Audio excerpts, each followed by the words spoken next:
Well, hello everybody. Today I'm going to show you a couple of really cool things in the ChatGPT desktop app that you might not realize are there.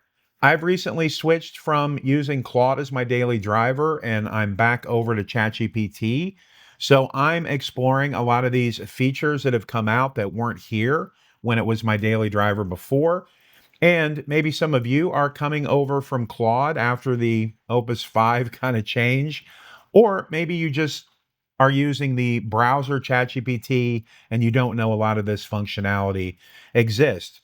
And what I'm going to show you today might blow your mind because it's pretty cool the way that we can use this now. Now, in case you don't know, if you're up on your app, this is the desktop app. If you go here to the far right top corner, you can see a toggle side panel switch. If you click that, you can see this side panel comes up. This is a browser inside of your ChatGPT app itself. And you can just use this like any type of browser that you want. So you can throw in your website if you're looking for maybe some news stories. You could go into something like TechCrunch. If you are doing a Google search, maybe you just want to look for what do we want to look for? A HVAC company near me, kind of that type of search. So you see, you can just use this like you normally would. But here's where it gets cool because you can actually go in here and have it do things on your behalf. So in this case, I'm going to run an experiment where I am looking for some open back audiophile headphones for a headphone amp stack that I have. Now, historically, what would I do? I would go to Google and I would just look for the top 5 headphones, maybe find 2 or 3 websites that are comparing, that are doing all those things. I might go to YouTube, watch a handful of videos, and then make my purchasing decision that way.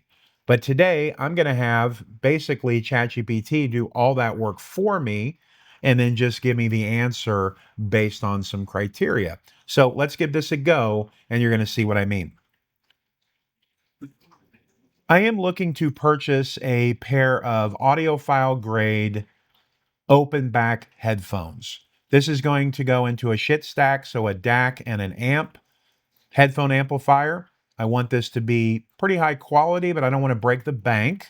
So if you could look for the top 5 headphones that meet this criteria and then bring them up in the browser, all 5 of them for me so I can take a look at these, I would greatly appreciate it. So I just use the voice to text here, and now that's in there. And you're going to see it's going to go out, it's going to do some research, it's going to compare these headphones for me. And then this is what I want you to see. All right, here we go. It's connecting. It's narrowed it down to 5 options. And here we go. This is what I wanted you to see. So it brought up the browser.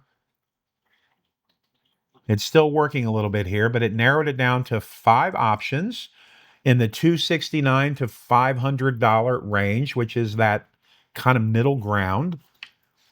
Now it's giving me the short list for the shit DC, or I'm sorry, the shit DAC amp stack and some of the best headphones for that particular stack. Now, here's what I want you to see. It brought up all the headphones. So the Hi-Fiman Edition 15 here, the Sennheiser HD600, you can't go wrong with that. And we got to get through all of this. The HD490 Pro, another Sennheiser product. The Barodynamic DT900 Pro X, another great option. And then this MM100 series.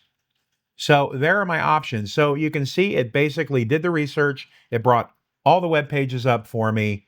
Now it just made it super simple for me to do this. Now, let's take this to the next level and let's say, Can you create me a chart that compares all of these for me based on price and their features and all that so I can make a better decision? I'm a visual person, so just a nice graph here on the thread.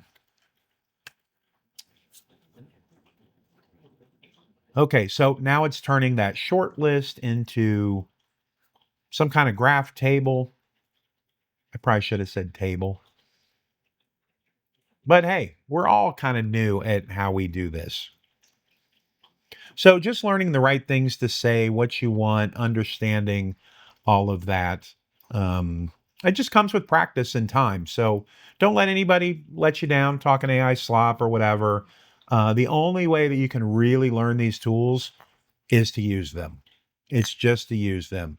Because when you are starting out, you don't know what you don't know. You don't know what to ask. You don't know what you can ask. You don't know what all the capabilities are.